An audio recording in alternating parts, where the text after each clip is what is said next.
So after we've talked about proving that triangles are congruent using the congruent triangle postulates that we've seen, as well as using CP/CTC, we can start to talk about the other properties that we can discover amongst different types of shapes using congruent triangles. Congruent triangles, in fact, are going to form the basis for a lot of the exploration that we do for the rest of the course.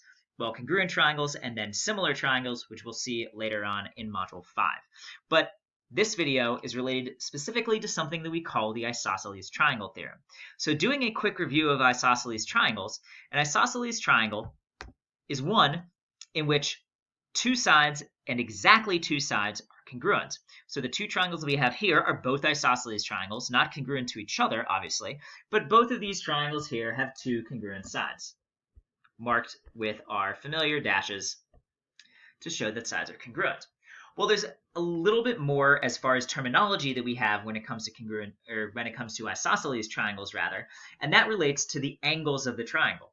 The angle that is formed by the two congruent sides is called the apex angle, or just the apex of the isosceles triangle, and the two angles that are not formed by the congruent sides are called the base angles. So go ahead, pause the video, copy down at least one of these diagrams so that you can remember what the apex and the base angles are. Come back when you're ready to talk a little bit more about it, and then see the isosceles triangle theorem proper. So in using some of the terminology that we've seen before with congruent triangles, the apex would be considered included between the congruent sides of the isosceles triangle because it's made on both sides by those congruent sides.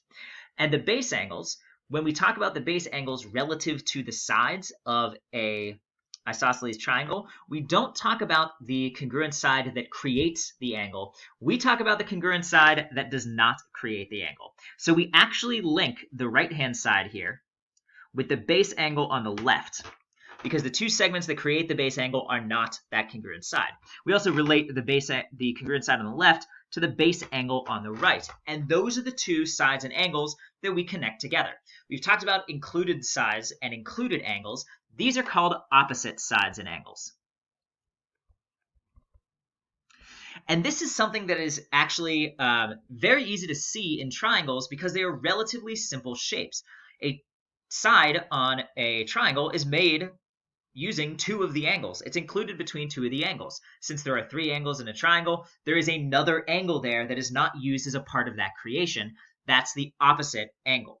The apex is opposite to the side we call the base of the isosceles triangle, hence base angles. In the isosceles triangle on the right, again, this congruent side is created by the base angle in the top right, so its opposite angle is the angle that is not included between, and the opposite angle to this side is the angle it's not included between. Similarly, for angles, there are two sides that create an angle, and the third side of the triangle is considered the opposite side. So it works both ways. Angles and sides have opposites in triangles. And those base angles and the congruent sides and the relationship between the opposite angles is something that is incredibly important in isosceles triangles, and specifically for the isosceles triangle theorem. The isosceles triangle theorem itself says that if two sides of a triangle are congruent, then the angles opposite those sides are congruent. Basically, if we know in triangle ABC that AB is congruent to AC, we want to prove that angle A is congruent to angle C. Now, there are a lot of ways that we could do this. First, pause the video, copy down the isosceles triangle theorem as well as the diagram. Come back when you're ready to move on. Part of the power of having so many different postulates for the isosceles for proving triangles congruent generally is that we can choose the ones that we want to use based on the information that we have. We want to show that angle A and angle C are congruent, so that means that we can't use them as a part of the proof. And we don't know a whole lot else about the angles that are here, so we really can't rely on angles as a part of this proof. So the idea here is that we're going to be using side, side, side. We could also specify by construction, well, if we use side, side, side, then we already have some congruent sides. We need AD and DC to be congruent, and we can specify that D is the midpoint by construction. We can also, using construction, specify that BD bisects angle ABC, And that turns this proof then from side, side, side into side, angle, side. Actually, let's make that a different color here. Side, angle, side.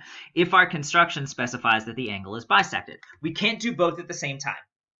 We can choose a point that it goes through, and we can choose its relationship to the segment AC or the angle ABC.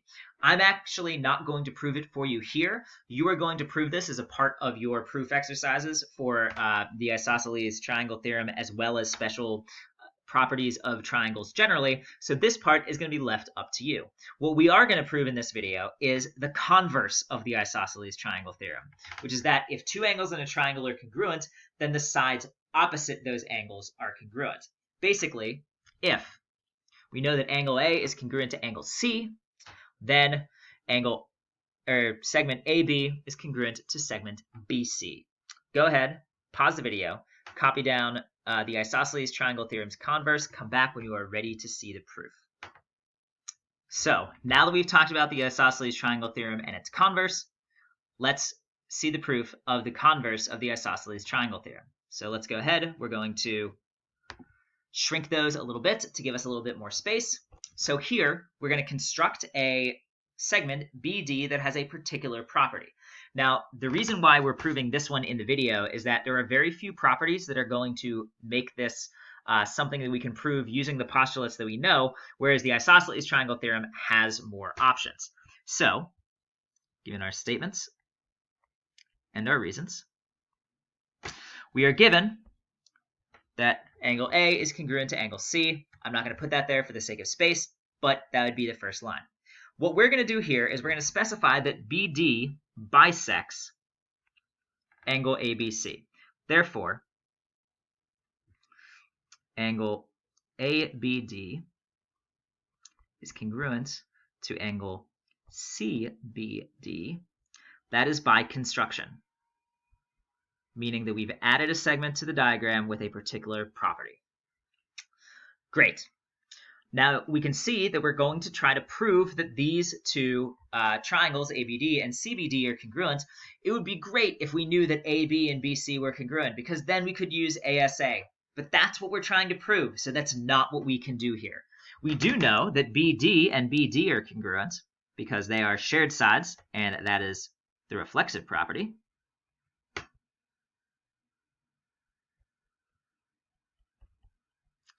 But in this case, we also don't even know that AD and DC are necessarily congruent, because we can specify that BD is an angle bisector. We can't necessarily say that it's a segment bisector. So we're stuck as far as our segments are concerned.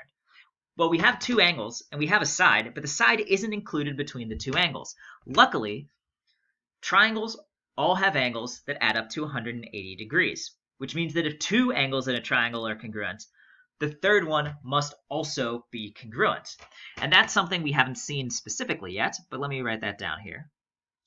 ADB is congruent to CDB as far as angles are concerned.